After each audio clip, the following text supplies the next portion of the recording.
The poor can just make do with water, Mirabelle's mother-in-law said, laughing uproariously. I frowned at her lack of class. Wait a minute, could it be? Right after, my sister-in-law looked at me, her face turning pale. I let out a small chuckle. I'm Talia Morgan, turning 54 this year. I divorced my ex-husband when our daughter, Mirabelle, was just 3 years old. The reason for the divorce was irreconcilable differences. My ex-husband never worked and was always drinking. No matter how many times I spoke to him, he never changed. Naturally, our household finances suffered. I didn't need such a family and decided to divorce him. We divorced without any child support or alimony. Since then, it's been just Mirabelle and me. I had been a homemaker until the divorce. When I had to raise Mirabelle alone, I started working tirelessly. Unable to leave young Mirabelle at home alone, I initially scraped by with piecework. Of course, life was just getting by. Even working from dawn to dusk, the pay was low. Thus, it was a life of constant saving. There were times when I had nothing to eat the day before payday. But despite these struggles, I managed to raise Mirabelle until she became an adult. Once Mirabelle started working, I had more free time and began devoting more time to my work. Using my experience in piecework, I started making handmade items. This eventually became a successful business. There was also a change in my personal life. That change was Mirabelle's engagement. Mirabelle began dating John, a man she met at her company, after some time. John is her supervisor, 5 years older than her. Mirabelle once showed me a photo of John. He seemed like a fine young man. Mirabelle, having learned from her father's example, chose a man who seemed sincere. I'm happy for the happiness Mirabelle has found. My life is at a turning point. From now on, I'm going to live as I please. That's what I had been thinking. Then, one day. Mom, I have something to tell you. Mirabelle approached me after dinner. It was unusual for her to speak with such hesitation. Thinking this, I replied to Mirabelle. What's up all of a sudden? You seem different today. Then Mirabelle, hesitantly, said to me. Actually, I'm gonna get married to John. Really? That's great. Congratulations. I haven't actually met John, so I don't know much about him. I just hope he's like the person in the photos. I'm so glad you said that, Mom. I was worried you might be against it. Mirabelle seemed relieved that I wasn't opposed. She clearly looked relieved. Then, Mirabelle suggested. So, I was wondering if you could meet John this coming weekend. It seems like Mirabelle wanted to introduce John to me before they got married. Being the serious person she is.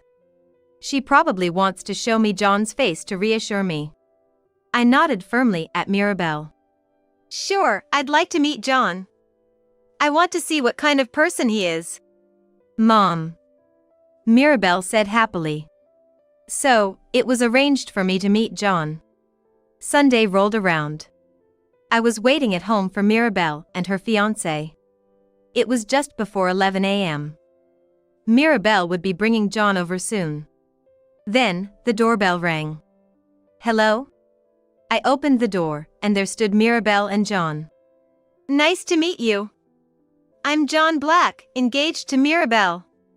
Please, it's a pleasure to meet you, John said, bowing politely. I felt a bit relieved seeing his manners. Mirabelle is my precious only daughter. I'm glad her partner is a decent person. Pleased to meet you too. Come on in, I said, inviting Mirabelle and John into the house. John seemed like a fine young man even inside the house. He brought famous brand sweets that you'd find in department stores as a gift. And he talked about how he and Mirabelle met, all the while smiling. John, stop it, you're embarrassing me. Mirabelle said shyly. Seeing Mirabelle like this was refreshing for me. However, the pleasant atmosphere quickly shifted the next moment. By the way, is your father at work today? John asked, looking around curiously. His face had a puzzled expression. I was terribly puzzled by John's remark. Glancing at Mirabelle, I noticed her complexion was a bit off. She probably hadn't told John about us being a single-parent family. Honestly, it was wrong of Mirabelle to keep it a secret. In traditional households, single-parent families often face prejudice. I braced myself and decided to explain the situation to John. Mirabelle might not have told you, but, actually, I'm divorced and we're a single-parent family. John's face, which had been smiling until then, suddenly went expressionless for a moment. What's wrong? I asked him, feeling anxious. I thought maybe it was a mistake for me to have told him. But in the next moment, John was smiling again. It's nothing. Please don't worry about it, he said, still smiling. Really? I replied, still puzzled. Despite my confusion about John's change in expression, I didn't ask any further. After that, the wedding plans moved forward smoothly.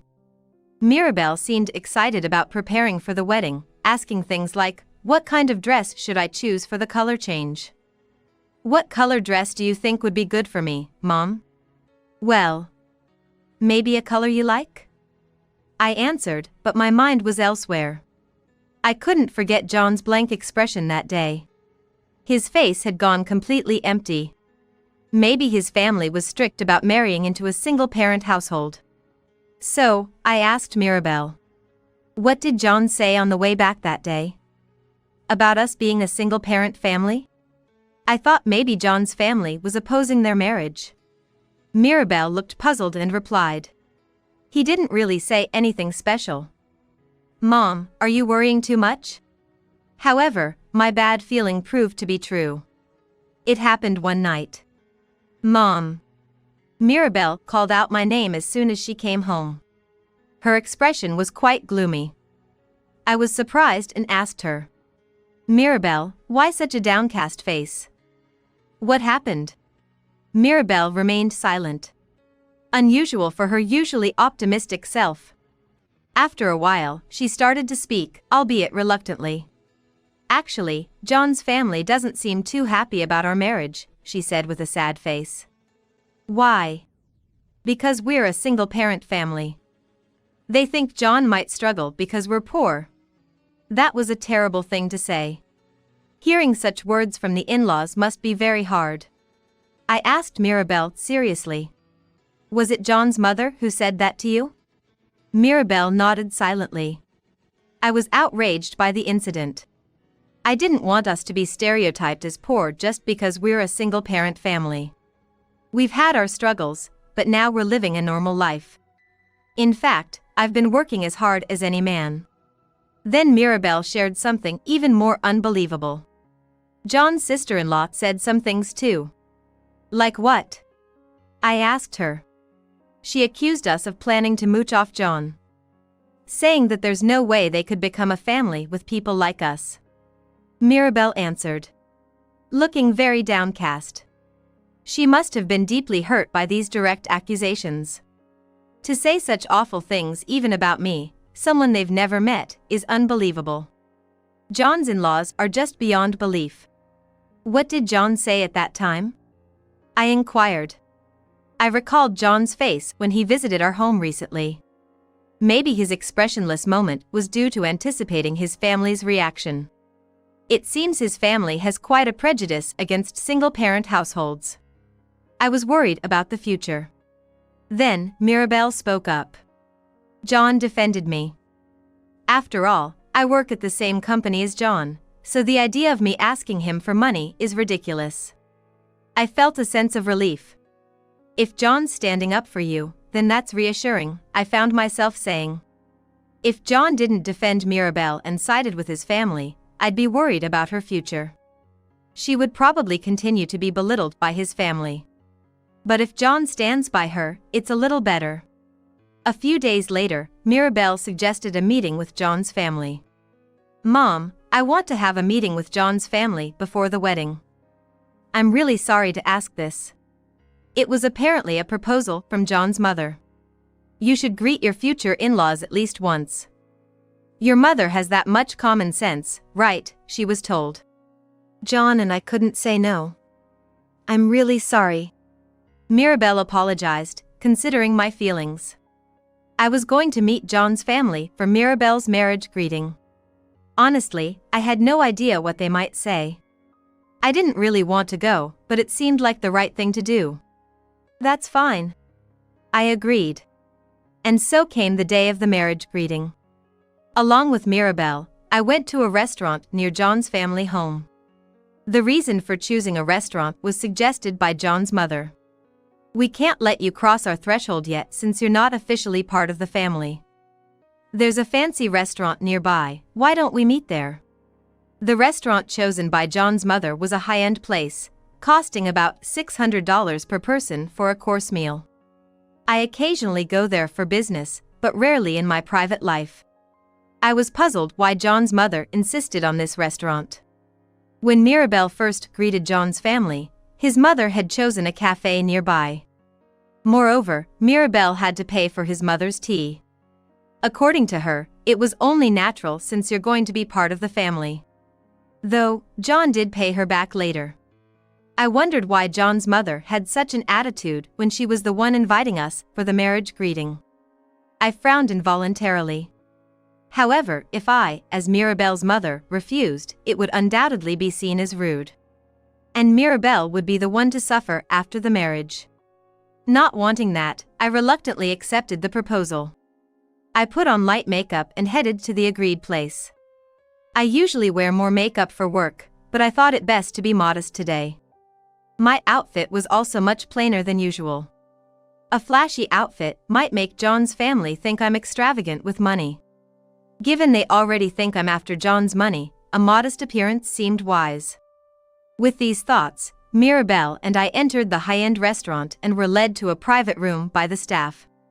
Upon opening the door, there were John and his family. "Mirabelle, mother-in-law, thank you for coming today," John said politely. "Likewise," I responded to John. Then I faced John's parents and sister-in-law. They were looking at Mirabelle and me with smirking, condescending gazes. It was clear we were not welcomed by John's family. I greeted them cautiously. "Thank you for your precious time today. I'm Talia, Mirabelle's mother. It's a pleasure to meet you." Then, John's mother said with a sneering laugh, "I don't really feel like welcoming you, though." "Mom!" John reprimanded his mother, but she was unfazed. "After all, being a single parent is a problem, right? You must be struggling with money. Even your clothes are so plain." She scrutinized my outfit from top to bottom and snorted derisively. My deliberately plain outfit had backfired. John's sister-in-law also joined in the mocking. "You should have married someone decent." John drew the short straw, didn't he? Taking in a poor mother-daughter duo. I felt irritated by John's sister-in-law's remarks. Such comments at a first meeting were incredibly rude. However, I couldn't interfere with Mirabelle's marriage. "Excuse me," I said as I reluctantly took my seat. Perhaps because I didn't retort. John's family looked at me with amusement. Mirabelle watched me with concern. John seemed a bit angry at his family's lack of manners. Furrowing his brow.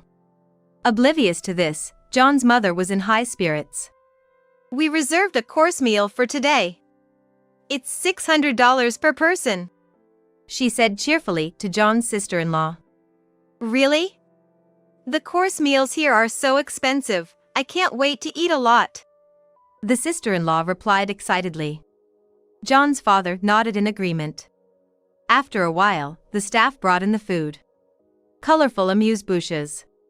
With 3 types on one plate. Each looking very delicious. But in front of me, there was only water. What?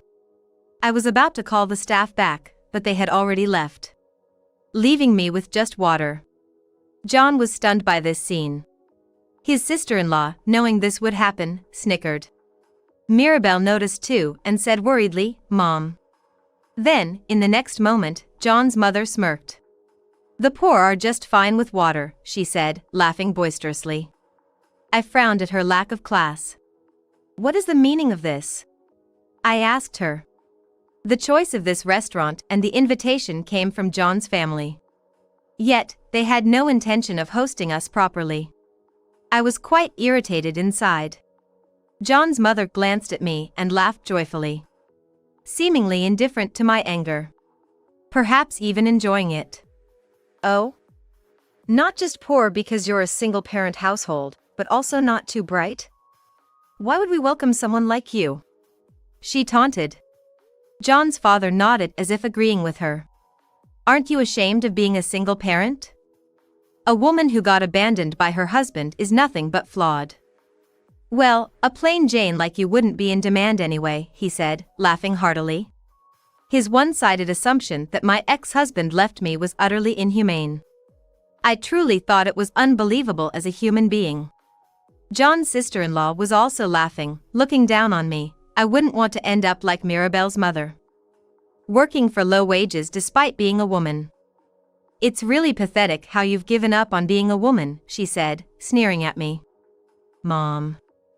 I'm so sorry, Mirabelle said, her face on the verge of tears. She must feel responsible for putting me in this difficult situation. She was looking down, clearly upset. I reached my limit of tolerance. After being looked down upon so much, I couldn't stay quiet any longer. It was about time to fight back. At that moment. Enough! It's shameful how you all are ganging up and insulting Mirabelle's mother. Don't you have any decency as adults? John yelled. I was surprised that John stood up for me. John. Mirabelle looked just as shocked. John, his face red with anger, was scolding his family. But his family showed no remorse. John's mother, still laughing joyously, said, "There's no need to defend the poor. Why is John getting so upset?" John's father was nodding in agreement. John's words seemed to have no effect on them. They were astonishing. They seemed to lack common sense. It might be time for my counterattack. I had a trump card that would surprise John's family.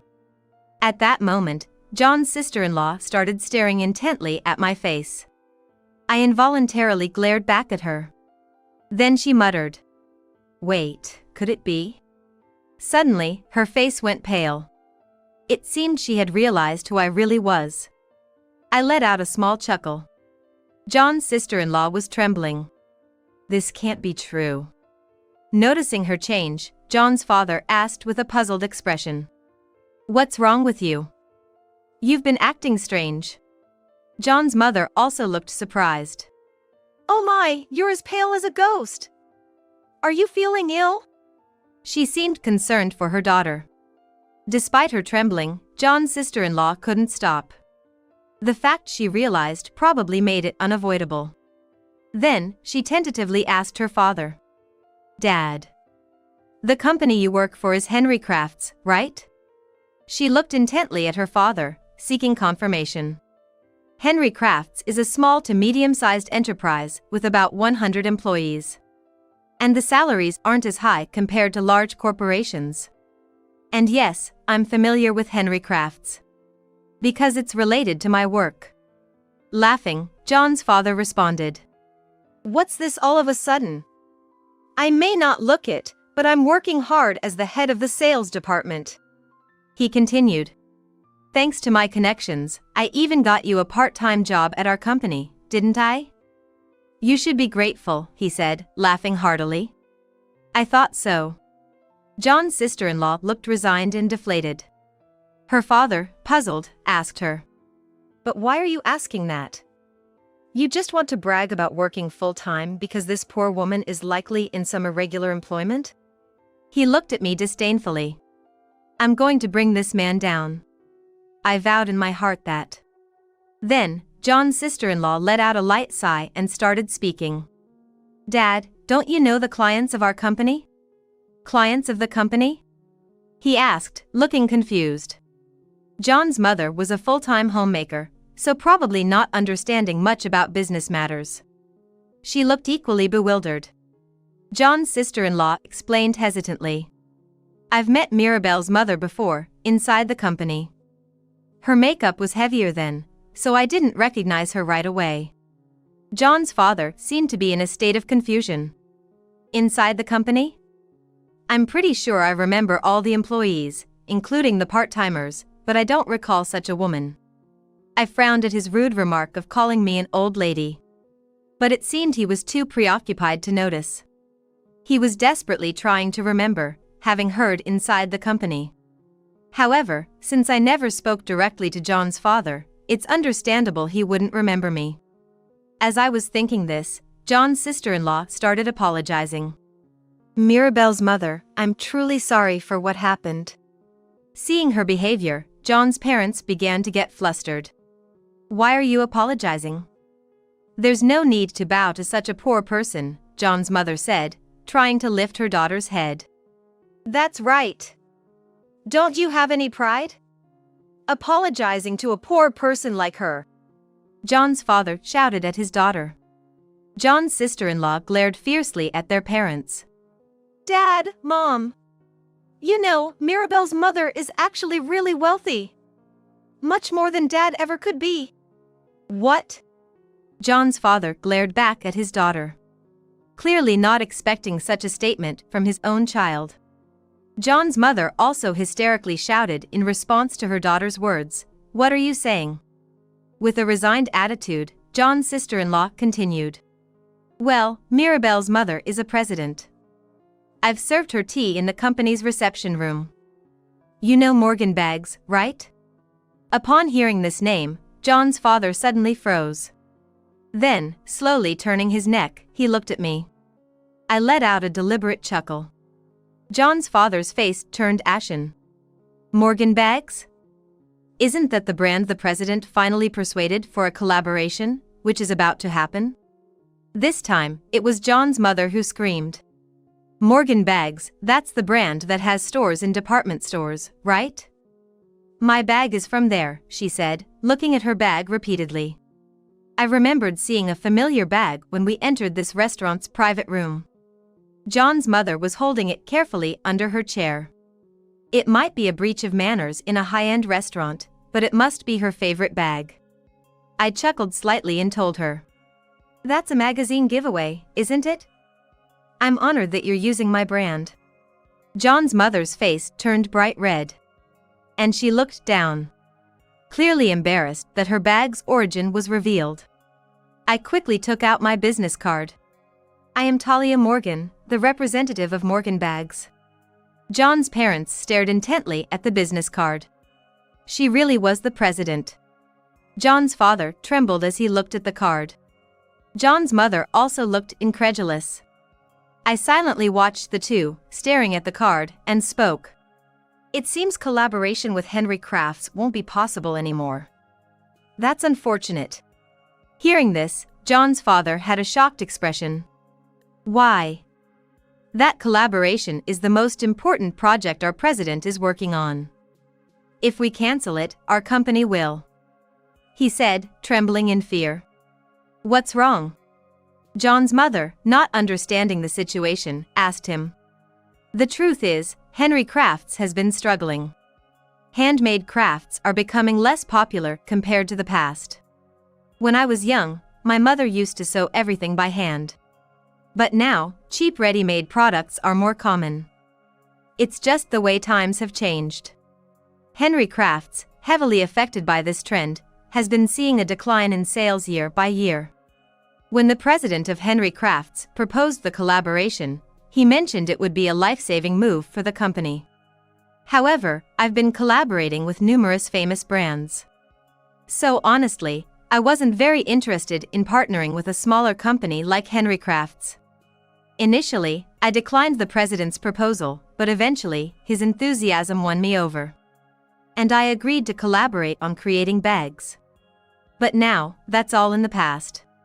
John's father was trembling. Probably terrified of what was to come. I watched the two silently, still staring at the card, and spoke. Collaboration with Henry Crafts no longer seems beneficial. It was only the CEO's enthusiasm that convinced me. But a company with employees who looked down on Mirabelle. I stared coldly at John's father.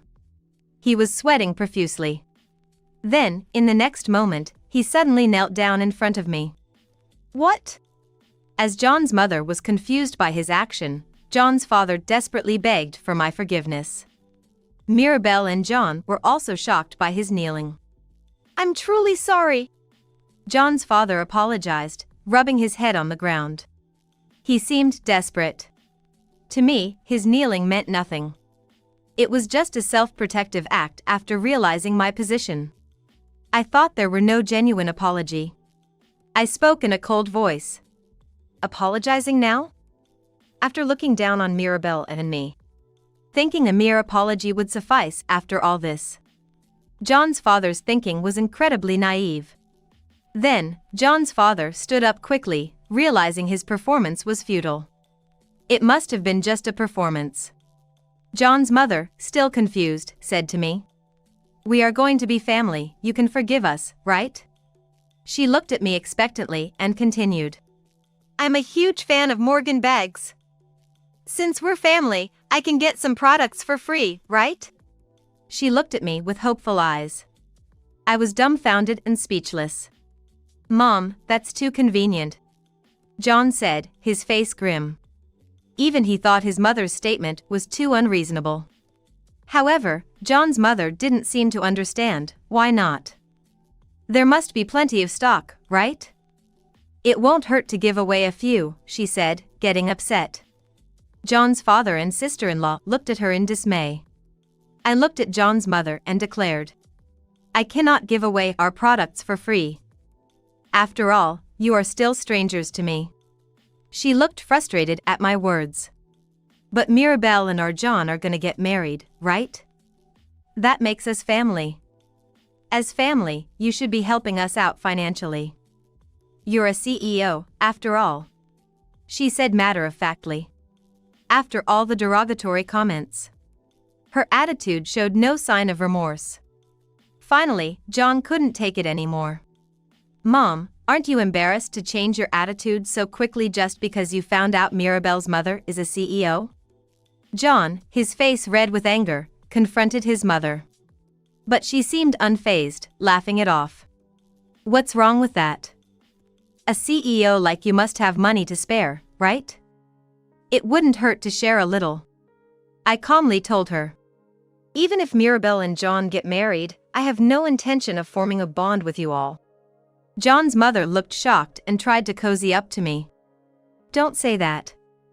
We're gonna be family once they're married. Giving away a bag or two." I was infuriated by her audacity. As I contemplated how to respond, John stepped between John's mother and me. "John," I asked. John looked troubled. "I knew you were a CEO, and I kept quiet because I was sure my parents would trouble you if they found out." John's father looked regretful. "You knew? If you had told me, I would have. If you knew, you'd have acted just like Mom, right?" John coldly looked at his father. "What kind of attitude is that to your parents? Keep this up, and you're disowned," John's father shouted at John. Mirabelle was flustered by this exchange. John's father shouted, "I'm fine with being disowned. I'm cutting ties with you, Dad and the rest. Why are you saying this? We raised you with so much effort." John's mother, still shaken, tried to talk to John. John's father and sister-in-law were stunned. He did not expect him to suggest cutting ties.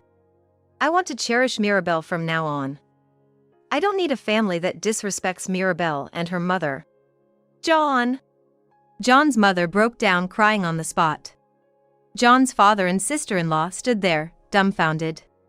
The pain of being disowned by their beloved son must be immense. But it was a consequence of their own actions. "You'll regret this for the rest of your lives. I foresee a lot of hardships ahead for you," I said with a chuckle. Mirabelle then joined in my stance. "Even if we have children, we won't inform you," she said firmly to her in-laws. "Not being able to meet our grandchildren. Please, spare us that." John's mother cried out in agony. Amidst this, John said softly, "We're done being a family." This statement seemed to resonate. John's father and sister-in-law turned to us with faces about to cry, attempting to cling to us. I ignored such a display from John's family and left the restaurant with Mirabelle and John. Later, I heard that John's father and sister-in-law were fired from their company. The day after the incident at the restaurant, I spoke with the president of Henry Crafts and expressed my desire to cancel the collaboration. Despite his persistent persuasion, I refused. I can't collaborate with a company that allows people to belittle others. While I sympathized with the president's desire to revive his company, I couldn't cooperate with a company where John's family worked. I explained the situation to the president. He was furious. Apparently, he has a daughter about Mirabelle's age and couldn't forgive John's family's actions. The collaboration with my company was crucial for Henry Crafts. And John's family had ruined it. It was understandable that the president couldn't forgive them. John's father was of a significant age, and his sister-in-law had only been a part-time worker through his connections. With their dismissal from Henry Crafts, their prospects of finding new jobs were grim. Plus, John's mother was a homemaker. And they had been cut off from their only breadwinner, John. Once, John's parents came directly to my company to negotiate. "Please collaborate with Henry Crafts. If you do, the president will rehire me. Even if collaboration is not possible, provide financial support. You're still family, aren't you? Families should help each other in tough times," they implored desperately. After treating us as poor people, to now claim family was laughable.